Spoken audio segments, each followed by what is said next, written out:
So, good morning. We're delighted to have today Professor Edward Telles from the University of California at Irvine, who's going to talk about racial and ethnic inequality in Latin America. This is also a paper that is part of the LACIR project, the Latin American and Caribbean Inequality Review, on a very important subject matter for our region. Last Tuesday, Edward, we had Professor Felipe Valencia, who's now at Brown, who spoke about the historical origins of inequality. And one of the factors that come out very prominently is slavery as something that's had persistent impact on inequality today. So we're really looking forward to your presentation. And as we said earlier, the students will present their questions either by raising their hand or writing them down on the chat. If they're on the chat, I will let you know if they need to be answered promptly, if there's a clarification, or if it's something for the discussion. We usually allow for an hour of the presentation, and then, the discussion session would be 15 minutes, but it's approximate. There's flexibility. And well, now the floor is yours. Thank you. I'm happy to be here. I'm in Irvine, just Southern California, and I thought I was going to be in New Orleans, but I think I'm there virtually, and I understand people may be all over the place, not necessarily in New Orleans. But anyways, I'm glad to be here. And thank you, Nora and Ludovico, for um, for inviting me, and uh, and I want to thank my co-authors, Stan Bailey, Shaheen Davadpour, and Nicholas Freeman.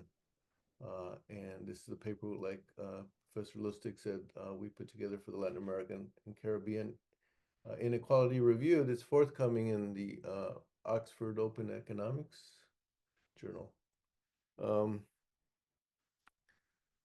so, as Professor Lustig says, I mean, Latin America has very high level, it's historically the highest levels of inequality throughout the world. Of course, that varies by country. But one of the things that's often neglected is the racial or ethnic component of it. And I'm going to try not to go an hour, maybe a little less, and then but as questions come up, be sure to ask through the chat, and Professor Lustig will ask me. But I'm going to try to go through. I understand that many of you have read the paper, so I won't go through the details. And but I'll go through some of the slides in some of the issues. So, anyways, so getting back to that, it's race and ethnicity has surprisingly been neglected, even though there's a very long racial and ethnic history. It's very similar to that in the United States. Similar in the sense that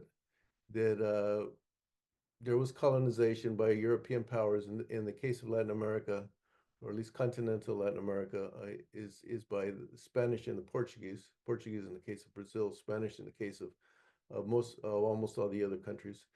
Um, and um, and there was a colonization where there was a decimation of indigenous people.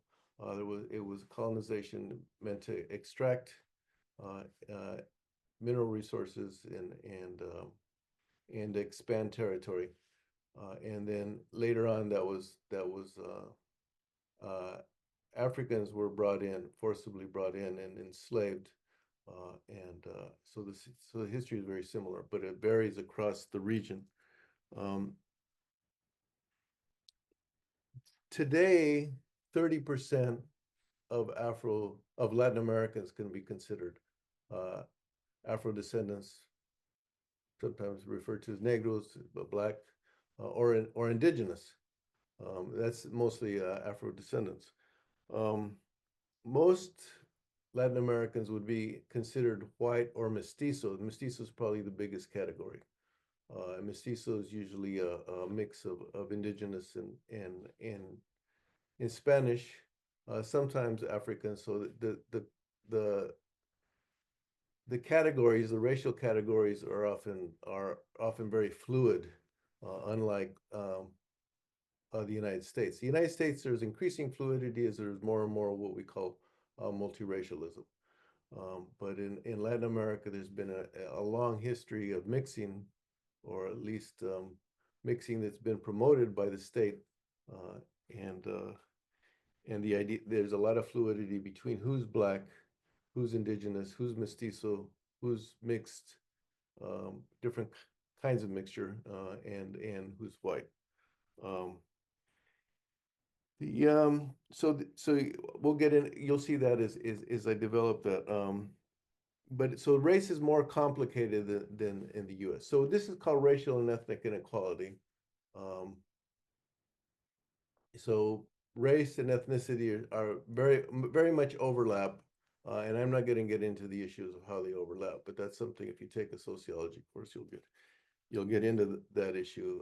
These are clearly overlapping concepts. Okay, before I start presenting the slides, I want to give a little of my own history. So I had this project. I used to be at Princeton University, where I had a project from 2008 to 2015 called a Project on Ethnicity and Race in Latin America. And that's where a lot of this derives from. So I just wanted to give you a little personal account. And so you can see there's faces, you can put faces on this. I had a research team consisting of people from Brazil, Colombia, Mexico, and Peru. And this is different years from 2011, and we had a reunion in 2024 at the Latin American Studies Association. And so this is the group that put together a survey that's really formed the basis for a lot of our understanding about race and ethnicity in Latin America. I didn't have a picture of my current research team, my co-authors for this project. In fact, I have never seen physically one of the persons, so we really couldn't get a picture together. Okay. uh, the Now there's a long history, as I started to mention, there's a long history of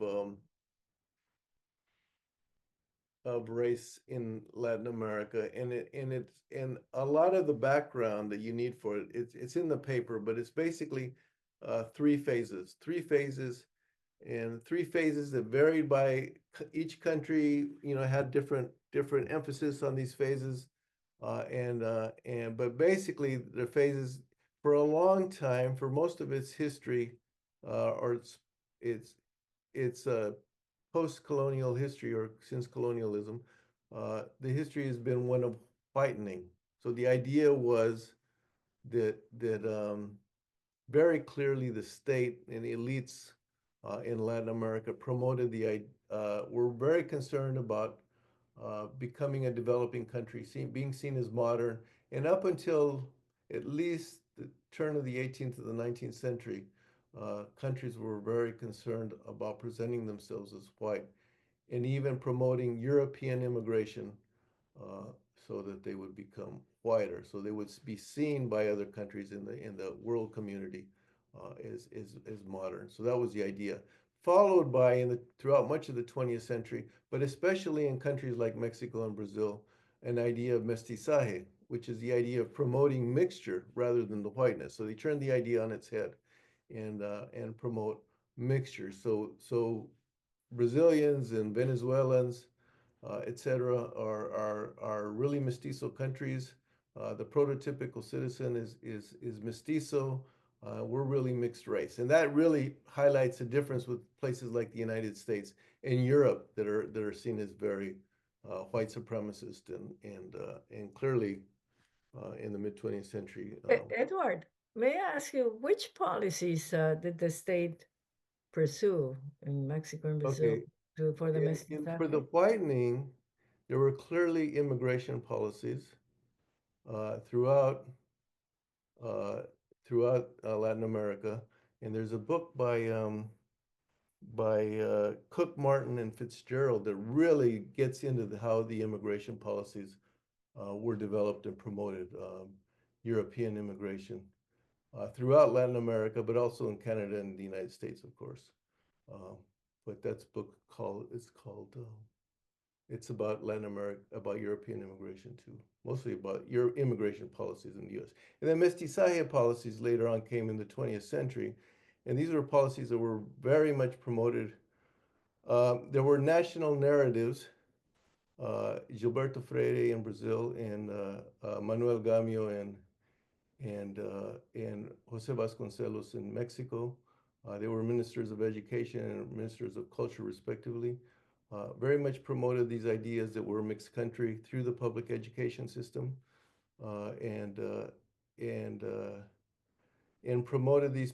I mean, in Mexico, it's very clear. I mean, you look at art, Diego Rivera art, dance, and these things, and they promoted these very indigenous and mestizo ideas.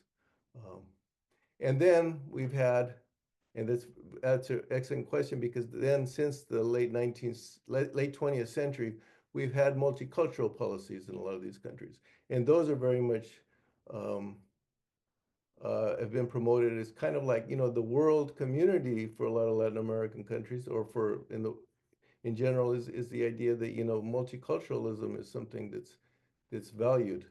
So we promote uh, African and indigenous identities, and that's very clear. And then, I mean, the what's important for this talk is that the censuses and this is could be considered a policy too. So the censuses of throughout Latin America now have, often for the first time, and on a regular basis, they have censuses of indigenous people and of Afro-descendant people. Um, so, anyways, those are the three stages, accompanied by policies in the long history of Latin America. Of course, these things, like I mentioned, vary a lot by country, and they vary by year. I mean, by year, by decade, by century. So this is a very simple, for simplicity's sakes, understanding of this racial history in Latin America.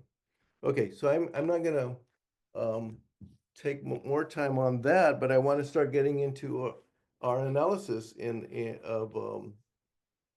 of racial inequality. And I use three data sets. So one is the census, as I mentioned, and the censuses ask people based on self-identification. They ask them to to identify their race or ethnicity, uh, and that varies a lot. And that's one of the issues that varies a lot among countries. And then the second source I use is the Latin American Public Opinion Project, also known as the Americas Barometer. And that has two questions that we use. One or two items. One is a question, how do you consider yourself? And then the categories are, in almost all the countries, the categories are, ¿cómo se considera? And the categories are white, black, um, mestizo, mixed race, or I think it's mulatto moreno, and indígena or otro. In some countries they say asiático. In Guatemala, in Brazil, they're a little different. Um, but that's basically the question. And the other item in the Latin American Public Opinion Project is an interviewer rated skin color item. So if the interviewer looks at the person and using a color palette, with all these different colors, um, rates, approximately what is their skin color. So I'll talk more about that. But this figure one, and there's two panels on this, are basically the racial composition of countries according to their censuses. And so I have panel A and panel B. Panel A is basically those countries that include the category white. Okay, and those are Uruguay, Puerto Rico, Cuba, Brazil, Venezuela, El Salvador, and Ecuador. Okay, they include the category white. Okay, most countries in Latin America don't only count the indigenous and Afro descendants. Okay, you see a green bar here. Those are what we call residuals, the residual category. So you don't have a direct count of who's white or who's mestizo, but you have a count. You basically estimated by that, by who's not black or who's not indigenous, which is close, but clearly not right on, or not perfect. Okay, so here we see, for example, the white countries like Uruguay is about 87% white according to the census, and it's got a very small black, indigenous, and mixed race population. And so the categories that are in here are those categories that are asked that they get in the census, and you can see the variation. You go all the way to Ecuador, it has a very small white population, less than 10%, and a large mixed race population. I think the category is mestizo in Ecuador. And these are the categories based on self-identification. So this is how people consider themselves, or how they would rate themselves. Here you can see that the category, the non-green categories, or the non-green categories are the categories that are asked in the census. And you can see for example, if you go all the way, in some of these countries, they only ask people if they're indigenous. In Chile for example, they only ask, "Are you indigenous?" In Guatemala, uh, and then there's very small populations. Like in Argentina, has a very small indigenous and a tiny, almost non-existent black population. So this gives you an idea of the racial composition. The middle, or the exception here is Costa Rica. Costa Rica actually has a category. It's called white. Are you white or mestizo? It's a combined category. So that shows you there. So it goes from Argentina, the whitest country, to or the whitest non-Afro, non-indigenous country, to Bolivia, uh, which in these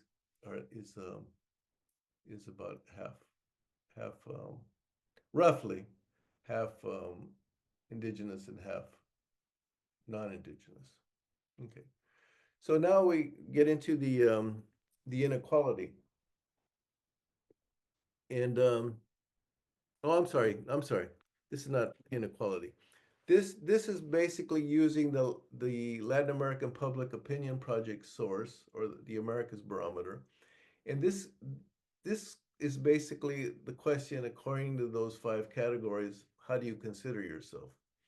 And we can see that, for example, Uruguay, uh, about 70% of the population considers itself white, small percentage black, about almost 20% considers itself mestizo, and small percentage indigenous, a small percentage mulatto.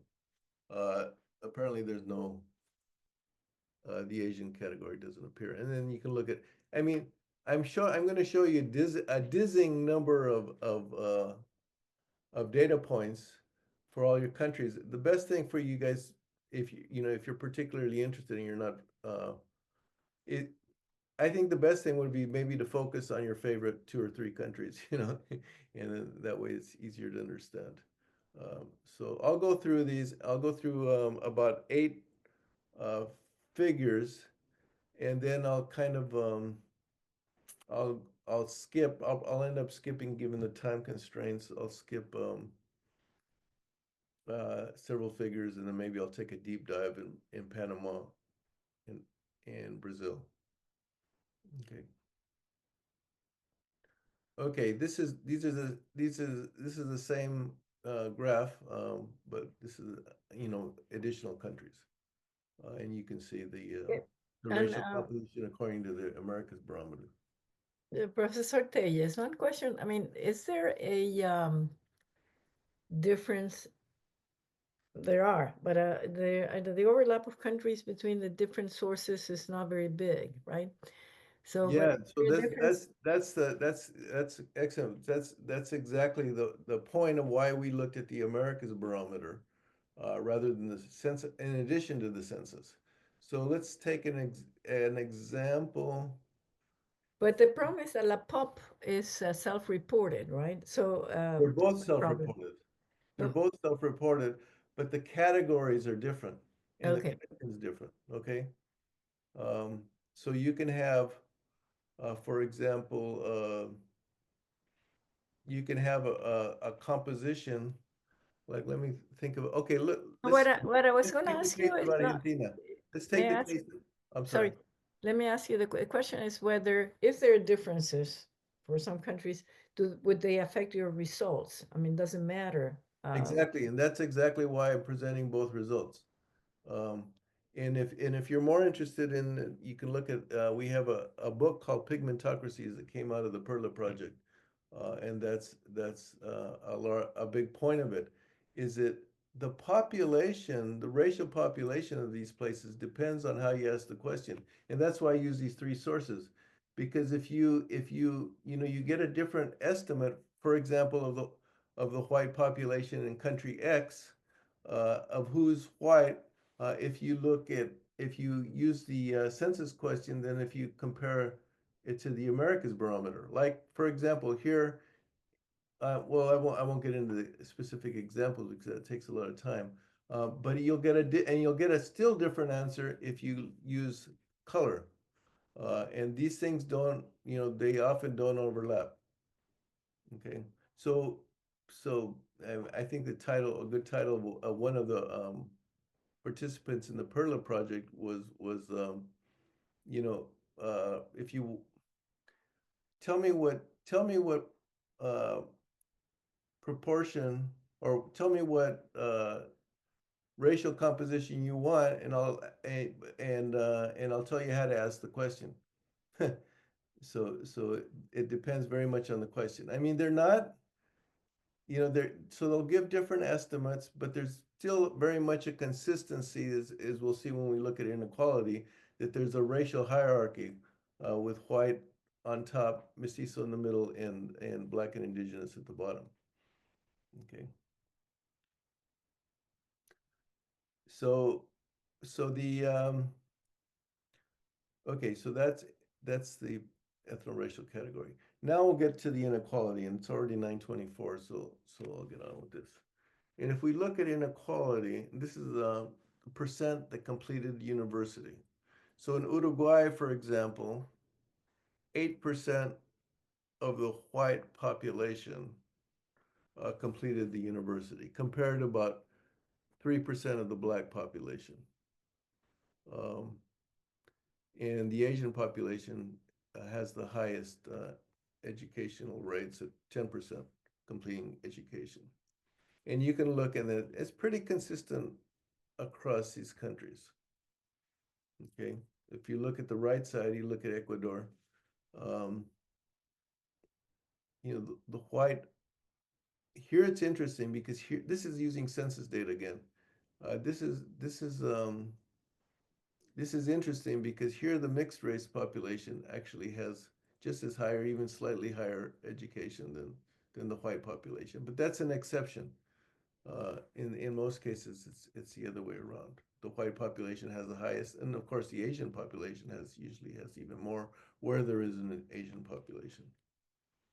Okay, and this is percent university completed. Again, the green is the residual category. Um,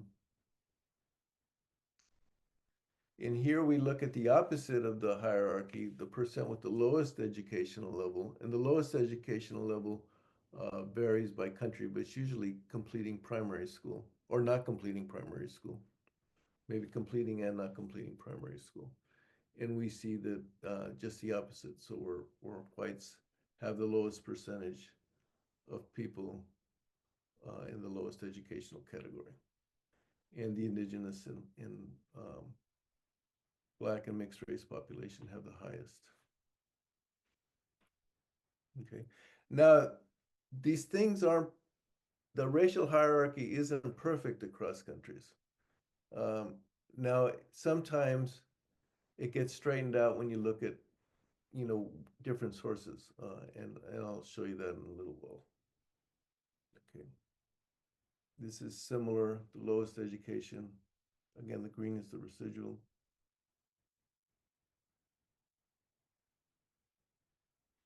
Okay.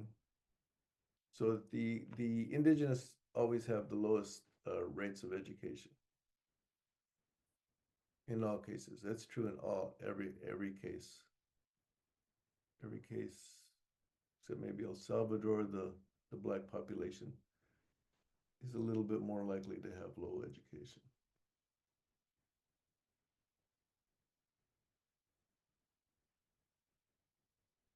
Okay. Now, this is the mean years of schooling, of course, so that means it's the average level of education, where levels of education are usually based on single years. And the average, again, is usually the highest for the white population. And this is based on the Latin American Public Opinion Project, or the Americas Barometer. Okay, Costa Rica is actually a little different, as we indicated before. The Mestizo Latino population has slightly higher education. um, but in all other cases, I think the white or the residual category has the highest level of education. Okay, now here's where it changes. Okay, so if you look at the levels of education, I mentioned some countries, it's the non-white category has the highest levels. I mean, in most cases, whites have the highest, but sometimes it's non-whites. But when you look at skin color, it's more consistent, but not completely consistent. So if this is based on skin color, so the pink category is the lightest skin. I won't say white, the lightest skin category. The brown category is medium skin color, and oh, I should have showed you the color palette. Anyways, you get the idea. And the darkest one is the darkest skin color. Okay. Now you would expect these things to be consistent with the way people self-ID. Well, they're correlated, but they're not they're not nearly exactly the same. Um, so there's a lot of people that consider themselves mestizo that are have light skin or even dark skin. Um, and in fact, there's even some people that would consider themselves uh, black, but they have even light skin. Uh, so more have dark skin. And the largest group has dark skin. Okay, so that's a whole different area of study, and that's something that we studied a lot in Perla. In fact, I have a paper just came out in the Public Proceedings of the National Academy of Science, and that one shows that in Brazil, using the LAPOP, from 2010 to 2023, that increasingly dark-skinned people identify as black. So in 2010, only 40% of dark-skinned people identified as black. Um, by 2023, 75% of dark-skinned people identified as black. So dark-skinned people often identify as mixed race, but that's changing over time in Brazil. It's probably, I imagine, it would change in a lot of these countries too. Um, so that's the mean years of schooling. Okay, and here we have more detailed skin color categories. So there's basically 11 categories from the lightest to the darkest. And in figure 6, the one that I just showed you, the we put together categories 1 to 3 and made light skin. Categories 4 to 5 made medium skin, and 6 and more were considered dark skin. Okay, so you can see the same, very similar racial hierarchy. Okay, it's clearly it gets a little messy when you look at Honduras and Panama and Costa Rica. Okay, but other than that, there's a very clear racial hierarchy with the lightest skin on top and the darkest skin at the bottom. Okay, I know that's a lot of countries I'm asking you to look at. That's about 18 countries. And this is the problem we have when we study Latin America compared to the United States. The United States is one country, Latin America are 19 countries. Excuse me. Okay, so so one of the issues that is important in this, as I mentioned, for a long time, studies of inequality in Latin America uh, basically claim, okay, the big difference are class, and class is kind of a uh, class can be considered, okay, you have a lot of inequality because of class or because of, where people are, people, let's say parental origin, I think is a good way to operationalize that. So people that were campesinos or people that grew up, as farm workers or peasants, they would be expected to have uh, themselves um, low socioeconomic status. And then people, of course, whose parents were professionals, were expected to have high uh, socioeconomic status. And race was just a reflection of class. Okay, and that's where race was ignored. Okay, race just follows um, class. Okay, but what we showed in Perla and what we show in this paper is that race has an independent effect of class. Um, so just to give you an example, for example, if you look at, well, let's look at this figure. In, um, let's look at Colombia. Instead of Dominican Republic's always a little messy, but let's look at Colombia. Well, I'm sorry, let's look at the Dominican Republic. This actually I'll show you a couple things. The first panel here is the Dominican Republic, or the first set of figures, okay? I have, this is based on, this panel A is 4 countries, panel B is another 4 countries. But panel A, for example, what I just said is basically holds true. So people whose parental occupation was low, uh, based on their social, based on, this category of, or the occupational prestige scale, if you're familiar with that, and and they basically have 7.5 years of education. People that came from, you know, unskilled labor parents or parents who were campesinos. And if you look at people whose parental occupation was high, and these are basically people whose parents were professionals, administrators, or skilled workers, they have pretty high levels of education. And that's what you'd expect. However, when you look at their race, um, it gets messy, and that's why I didn't want you to look at the Dominican Republic.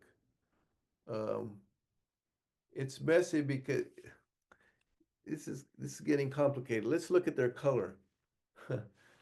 Yeah, I should have had you look at Colombia. I'm sorry. So if you look at their color, people with darkest skin color have the lowest level of education than people with light skin color. And this is controlling for the parents' socioeconomic status. So basically, so people in this figure, people with light skin color having with parents that have the same uh, socioeconomic status or the same occupation as persons with of darker skin color, if we make those things equal, they actually have higher they actually will have a higher education.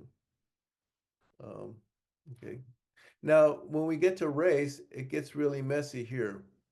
And I'll say Dominican Republic is an exception. Um, so if you this category of mulattoes really messing things up. Okay, so the whites, if you take out the mulatto category, whites have the highest level of education. Indios, which is basically people that are mixed race, and in the Dominican Republic, have the middle levels of education, and blacks have the lowest level of education. Mulattoes have the highest. And why is that? As I said, Dominican Republic is an exception.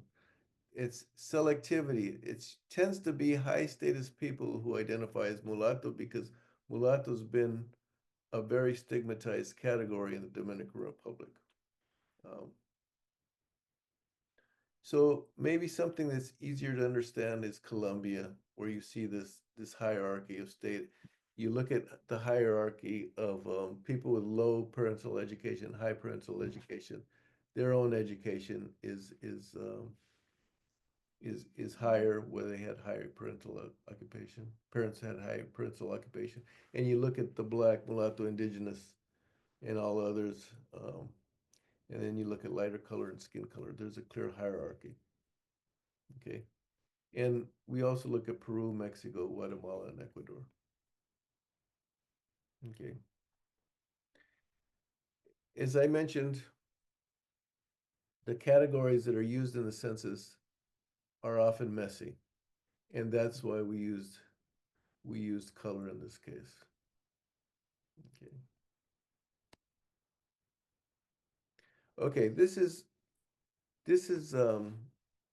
okay, this is figure basically gets at the same issue that I started by talking about is that if you control class,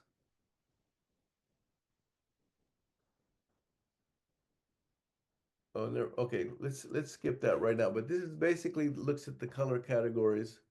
Um, and this is shows you. Sorry. Uh, there's a question from one of the students that is, could we assume that more dark-skinned Brazilians are identifying as Black as a result of the multicultural turn? Yeah, yeah. So the example that I gave, this new publication that I have, exactly because of the multicultural turn, and in the Brazil case more precisely, is they instituted racial quotas in the university in 2013, and racial quotas for public sector workers in 2015. So it's very, very clear. And there's been many policies in the changing discourse in Brazil about and consciousness of race is led to this increasing identity that's consistent between their color and the way they uh, identify themselves. So that's actually a very good example. Um, Now, the level of that multiculturalism varies among the countries. Brazil is clearly the most robust and more in terms of developing policies and having a racial consciousness. They started earlier, and other countries followed at different extents. Okay. Okay. So this is the mean per capita. Again, similar. Sorry, and a follow-up question, has there been an evaluation of that policy? Has there been any what? Evaluation of the impact of the policy, besides, people Okay, maybe. I'll show you a figure later on that. Exactly. I have a figure for Brazil. Uh, so anyway, so I won't get into the details. I promised that I'd skip this for a while. It's 9:40 already, and I'll look at the Brazil case. But basically, these figures have shown you the hierarchy, and the hierarchy that's that's uh, that's even controlling for class. Okay, there's a racial hierarchy throughout Latin America. Okay. So these figures basically show that, once you control for class, that you get these different figures. Same thing. You know, this controls for maternal education, the education of the parents, and there's still a hierarchy. This also controls for maternal education, so there's a disadvantage to different extents. And then we look at occupation, percent in administrative and professional occupation. Similar kinds of hierarchy emerges, white, mestizo in the middle, and black and indigenous on the bottom. And of course, that varies by country, but for the most part, that's the racial hierarchy. And the racial hierarchy is consistent across countries with a couple of only two of 18 or 19 exceptions uh, in terms of color. So the color very much determines um, where people lie on the socioeconomic status hierarchy. Okay, with light skin on the top, darker skin on the bottom. Okay, this we looked at percent urban, which is similar. Now here's the Brazilian case, okay? So this is the percent in the university from 1992 to 2021. So if we look at people so in Brazil basically has five categories. White, branca, preta is black, amarela is Asian, parda is is mixed race, and indígena is indigenous. Excuse me. But looking at the white, mixed race, and black are basically 90, between 98 and 99% of the population. So if you look at those categories, uh, up until 1999, uh, black and mixed race people, less than 10% of black and mixed race people. These are young people, 18 to 25. Less than 10% completed the university, and you can see that that in that in that since 2018, 50% or more than 50% have completed the university. So that's been a huge gain. Okay. Now, of course, the white population has also increased, and that's also because at the same time there was affirmative action or racial quotas uh, in Brazil. There were also there was also an expansion of the university, a huge expansion of the university, so that even whites or people of all colors had greater opportunities in the university. So that's a that's an effect of two ways. But if you expand this further to the left, you'll see that it's the percentage of black population that was in the university was always less than 10%. And whites was increasing throughout the 70s and 80s and 90s. They were increasing little by little, and there was no increase for the black population. But that changed since about 99. So does that kind of answer the question? That shows you the effect of racial quotas somewhat. Okay. Now I won't get into this. This is about quality of education in Brazil. Uh, and um, and this takes a deep dive on Panama, where we find a funny thing happening in Panama that blacks have higher levels of education. But basically the story is that Panamanians, we a lot of that can be accounted by the fact that the black population, much of which were immigrants, English speaking immigrants from the Caribbean, from Antillanos, um, came to Panama to work on the Panama Canal, and they located. And there's two things that happened. Is one that they were English speaking, so they had the advantages, the occupational advantages of being of speaking English, and two, they located around the capital, Panama City, and in the canal zone, so they were in the most developed parts of the country. Um,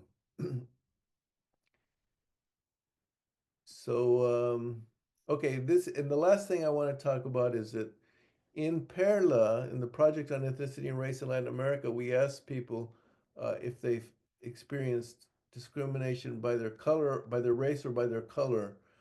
And you can see that Black and Indigenous people are the ones that reported. Of course, this is based on self-reports. They were the ones that in Brazil, Colombia, Mexico, and Peru, the four countries that we studied, that they were most likely to report discrimination. Okay. So it's a quarter to 10, so I kind of want to wrap it up there. And oh, this is percent witnessing discrimination. I'm sorry. This is one more. So did you see, this is regardless of a person's color, did they witness another person based on their color? Um, I'm sorry. This is showing the whites, mestizos, pardos, and black or indigenous people, whether they witness discrimination of another person. Um, so anyways, so I will end there and and and leave it open to questions, and then maybe some of the questions will lead back to some of the slides that we skipped or some of the slides that weren't clear.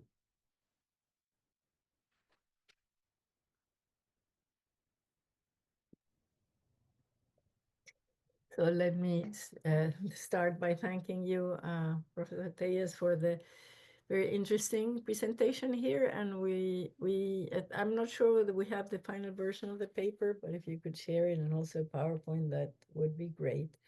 And now let me ask students if they have any comments or questions, and also my colleague Professor Feoli if he wants to come in and have his own questions. So just let's see first if we have any from our group. So let me jump in, I guess, while students muster the courage to present a question or two. And it seems like you're presenting on the one hand a sort of a dire picture of a very consistent racial hierarchy across the region that's in a way durable, but at the same time a positive story about the impact of policy on that hierarchy. Is that also consistent across the region? You showed the case of Brazil, and it seems that affirmative action there has had an impact. Yeah. Yeah, well, Brazil has clearly the most robust policies. In fact, it's the only place that has consistent policies for the country, and these are based on national legislative policies for all federal public universities. And there's no other country that that has that. There have been sporadic policies in some countries, but nothing like Brazil. And you know the dire. I mean, I think the U.S. U.S. case has probably not had as much inequality because they actually they had they've had policy since the 1960s, but previous to that, they had parallel institutions with required which I mean they had very high levels of segregation. In Latin America, you didn't have high levels of segregation. They had legal segregation. You didn't in Latin America, but that created parallel institutions, including universities. So there were historically black universities, which never existed in Latin America, as far as I'm aware. And so they started from a much lower point in terms of the racial hierarchy. Can you say a word or two about those policies? You characterized it as affirmative action. Yeah, in Brazil they're called racial quotas because they're more than affirmative action. So they're rather than universities deciding using races is one criteria. Uh, they become you know people are based on their university examinations, which are have historically been the only criteria. They then require quotas for Black, Indigenous, and lower class or persons that came from public universities, which are considered the worst education in Brazil. They consider people from those three categories as have well. They consider that in a certain percentage, depending on the state, has to be people from these three categories. Thank you. It looks like we do have a question from one of the students. How effective have conditional cash transfers like Bolsa Familia been? Has it been as effective as affirmative action? Yeah, I think you know we didn't look at Bolsa Familia as clearly. I mean that wasn't directly, and of course Professor Lustig has studied that a lot. But the but I think in terms, I mean, we didn't look at that directly. Professor Lustig might be able to say more about that. Uh, but that I would imagine, would affect people on the lower categories from falling into poverty. Uh, and uh, and there's been similar programs to Bolsa Familia throughout Latin America. And I'm most familiar with the Brazilian case. I know at least one study that's looked at that, and there's, you know, it's clearly reduced inequality on the bottom end, but I don't know enough about that I can elaborate. Yeah, we didn't study the impact on racial inequality of the cash transfers, at least not in my uh, work. But one thing we did find is that the fiscal system transfers, net transfers are higher for whites than non-whites, because there is some programs that require for people to be registered in the Social Security registries, and there is a difference in the probability of people that are white versus non-whites, the extent to which they register. We didn't pursue that further because we didn't know whether it also had to do with rural-urban differences, but it was a result that was very startling, because poverty is, much higher than for the non-whites and for the whites. So then it was problematic to see that finding. I don't know whether that has been corrected lately. This was data from 2009, and then I think the 2015 study found something similar. But that's something that could be addressed with policy, because it would have to be through a campaign of registering the non-registered so they have access. I mean, even if you don't have to contribute to the system, you have to be part of the registry. Maybe that's been taken care of when they expanded the COVID-19 transfers, but that I don't know. Interesting. Yeah. I was just going to add that, of course, we're examining indigenous people and Afro-descendants, which are two very different populations. But the indigenous population tends to be very rural, at least those that identify as indigenous. So the rurality, of course, probably affects the extent to which they're registered. Yeah, we had it disaggregated, so it happened for the indigenous and the Afro-descendants separately. Then that was a phenomenon that was pervasive for both categories of these categories for non-whites. I have some other follow-up questions. We don't see any from the students. The mestizaje policies that we discussed a little earlier, the mestizaje happens primarily through marriage or partnerships and procreation, right? So in the region, the dynamics were very different from in the US. I don't know if there is something related to policy, or is it just purely cultural? Okay. I mean, it's not just policy, like you said. It has to do with just consciousness in the way you think about these things. Now, there was clearly, we think about intermarriage as mestizaje, but a lot of what occurred in previous centuries, especially, was a mixture through non-official mixture. So it wasn't actually marriage. In fact, during slavery, and a lot of this was through rape. It was forcible. But the progeny of these unions, formal, informal, usually informal. It was rape, but it was often consensual. The progeny was mixed, so it wasn't necessarily intermarriage. Now, let's go to in the 20th century. Actually, this continued up until the 20th century. You see in places like Bolivia and Guatemala, there were these derechos that landowners or fazenderos had, that they could to their female workers,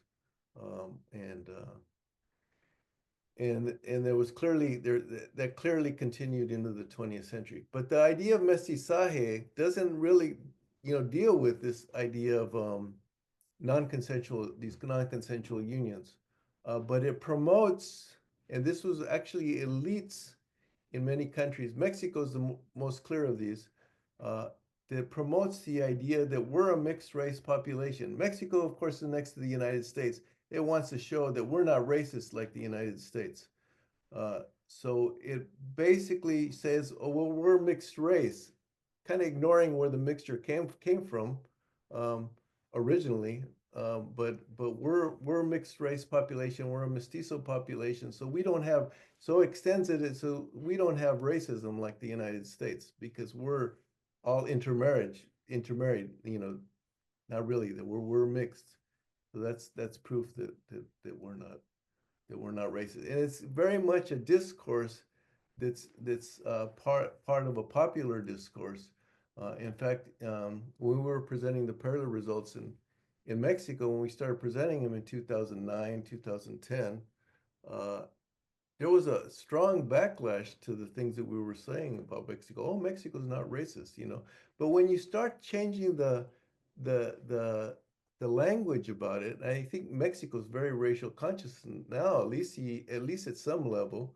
Clearly among academics, maybe, you know, they've had talk shows and there's increasing consciousness from my Mexican collaborators tell me this is that they now have a vocabulary for talking about it. And it's not really about race like the United States. I mean, clearly there's a big indigenous population, but among the non-indigenous population, now they talk about color and about skin color and people that are dark skinned versus people that are light skinned.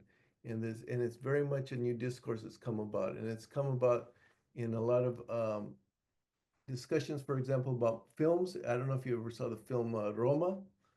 Roma's a film about this upper middle class white family in Mexico who employs this indigenous maid, and there's a lot of backlash because this who I think she was nominated for an Academy Award, but there's a lot of backlash among the actors community that here's a person that hadn't been uh, part of the actors community, and all of a sudden she's being recognized, and there's a lot of racist things come out of that, and there, you know, and it goes on and on in about popular media and about political discussions, etc. So that's the background on the mestizaje. Now, in mestizaje, Mexico increasingly talks about multiculturalism and the rights of indigenous people and consciousness about dark-skinned people. Mhm. So, I mean, a part of the mestizaje is the outcome of pretty bad things, like you said, rape. So, I don't know if anybody studied the, the Yeah, I extent. mean, if you look at some of the historical stuff, for example, you look at, I mean, there's a classic book. It's actually from 1974 by Verena Martinez Allier about colonial Cuba, and it looks at the archives, and it looks at why people interracial unions. That's basically what it's about. And I mean, some of it was, I mean, other people have studied the rape part of it, and it's been very much a part of it. I mean, it was part of the U.S. too.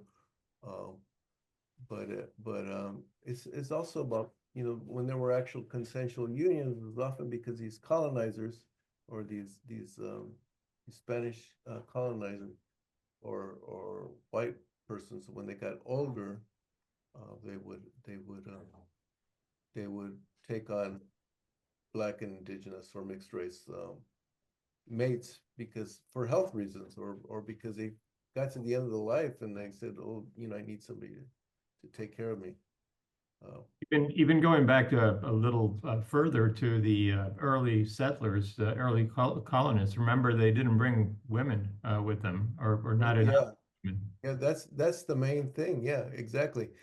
That's an excellent point because in the case of the US, the early colonizers came as families. They were escaping religious uh, persecution uh, from the from England, and they were coming as entire families so that indigenous and black people were pretty, you know, segregated. They were separate. Whereas Spanish and Portuguese colonizers came mostly male. It was overwhelmingly male, and they sought out indigenous, um, black, Companion. in mixed race women as mates. Yeah. Yeah, now moving forward, fast forward to the 21st century and back to Brazil.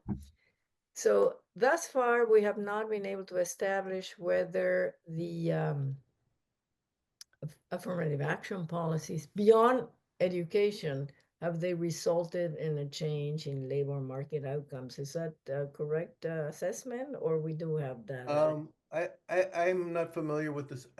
I know well, in Brazil where they have these policies, there's been a slew of studies, and I'm honestly not familiar with them. I think they overwhelmingly show that there's positive outcomes. Of course, and these policies are not that new anymore. So let's say they're at least a decade old. So we're starting to see labor market effects. I would imagine if people have university, if people are getting, goes from 10% of the black population to 50%, that will have a big market outcome. But I don't know the studies themselves. Yeah, it will be interesting to see whether, the gaps between people with university education then are different depending on whether, Yeah, you control for uh, the years of education, and you yeah. still have differences based on color, which that I don't know if that study exists. But as a That follow-up that I'm question, sure still yeah, exists. they I do. imagine that would that probably continues to exist, but their incomes I'm sure have improved with university education. But yeah, relative to whites, that's another issue. And a follow-up question I have regarding the policies in Brazil is how politically sustainable are, because some people argued in the past that one of the reasons why you had the rise of Bolsonaro, well, had to do with these affirmative action policies, where some marginal students that were not marginal in the sense of being able to access university, but were white, let's say, did not have access, and that created resentment. There's stories about that. In fact, I think one of our colleagues in Tulane, Mauro Porto, right, Ludovico, has presented that hypothesis or done research on that. So how durable are these policies and politically sustainable, Well, given I that mean, they have they've backlash? actually now we have 20 in some universities, particularly the universities in the state of Rio de Janeiro. We already have 20 years of them. So they were instituted in the state of Rio de Janeiro in 2003. Um, so they've been sustaining. Clearly, there's been a backlash. Bolsonaro, there was a backlash, but the numbers keep rising, and actually, one of the things sustaining it is that these students that are in these categories have been doing pretty well. I mean, they tend to have a lot of difficulty their first year, freshman year, but after that, the outcomes are very similar to that for middle class white students. Um, I mean, they're in programs. Often, they go to programs like social welfare and then educate, teaching, and so it's very difficult for Black and Indigenous and lower class students to get into medical school or law school or engineering. Those things still haven't had the successes of these other programs. One of the students is asking whether Bolsonaro tried to eliminate these policies, Yes, yeah, and absolutely. why wasn't he able to? Um, I mean, I don't know the details of that. I imagine it has to do with maybe balance of power in Brazil, you know, and yeah, that was one of his campaign issues. Uh, I don't know how successful he was. Edward, since you mentioned the word power, I'm intrigued by the title of your book, Pigmentocracies. Does it suggest that these differences translate also into positions of power and influence? Oh, Say a well, few words about it. the Perla Project, we ended up with the title of ended up with a book called Pigmentocracies, and it was mostly about our analysis of our survey. Now, there clearly were differences of power. I mean, so if you look at, for example, who are the politicians, who are the big owners of industries, of course, those are have historically been almost all white, and So you look all the way down the line, and I mean, and in our surveys, we're able to look at who's the professional and administrative occupations. So that book, by the way, has been translated into Spanish, Pigmentocracias. It's available at Fondo de Cultura Económica, and it's also in Portuguese. Thank you. Yeah. Oh, oh, by the way, so you're political sciences. So there's been a lot of research by political scientists on race in Brazil. And there's a new book that just came out, and it's by David de Micheli. Yeah. It's excellent. It's excellent. It's called in fact, I have it right here. So you should read that. It's called Back to Black. But David was a postdoctoral fellow. Huh? David was a postdoctoral fellow here at our center. Okay, well, excellent. Yeah. Well, there you go. Racial reclassification and political identity formation in Brazil. Excellent. I guess, sort of to wrap up, for, in terms of policies that can be implemented at different levels beyond the ones that were implemented by Brazil, did you distill any other lessons or from the projects that you've been directing that could be shared with our students? Well, I mean, one of the things is that we noticed there was a lot of variation in countries in terms of policies, not only in terms of policies, but also in terms of racial consciousness. And our research on the project in ethnicity and race in Latin America, PERLA, was based on 4 countries, and participants from all 4 countries: Brazil, Mexico, Peru, and Colombia. And it was clear Brazil's was well ahead of everybody else. I mean, like I said, there's a policy, but there's also the issue of racial consciousness. And Mexico was the furthest behind. And I'll give you an example. I worked for the Ford Foundation in Brazil in the late 90s. And even by then, Brazil still had an idea of itself as a racial democracy. And racial democracy basically is that there's no racism here. That was clearly a part of racial consciousness.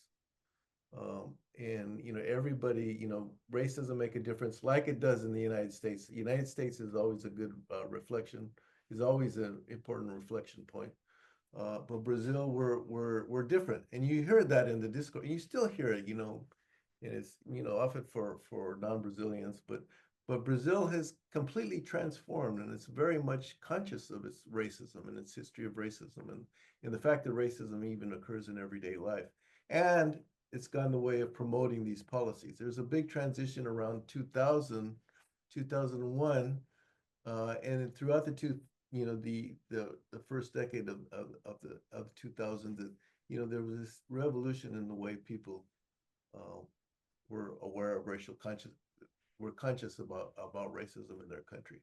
Now, Mexico, on the other hand, like I mentioned, 2010, there was clearly still a racial democracy. I mean, in the big scheme of things, that's not a huge difference. But when we were active, we were doing the project from 2010 to 2015. There was a huge change in Mexico between 2010 and 2015. Clearly, by 2020, Mexico is becoming increasingly conscious of it. But not very much in terms of policies. I mean, there's been policies for the indigenous, but not much more than that. But there's clearly a change. So maybe an optimistic Professor Feoli, you want to be optimistic, is that there's a consciousness that's emerged, and maybe that'll eventually translate into some kind of policy or some kind of trend towards equality, or even if it's inequality, that race doesn't play such a big factor. That certainly is very positive because these cultural changes are what will probably propel those policies as you suggest. Mhm. Okay, so I think we're getting close to the end of the session, and we should probably, maybe you want to stop sharing the screen so we can thank you properly, and There you go. for this great presentation and discussion. And I think that if students have any follow-up questions, we'll let you know. Okay, We would appreciate, like I said, to have a copy of the PowerPoint. And yeah, I'll send the PowerPoint. I sent the article itself. It's in the Lessier collection, but I'll send it again. And I'll send the PowerPoint. excellent. Thank you very much. Very much. Thank you. Thank you Thank for you so having me. much. And thanks to the students who joined us. Bye.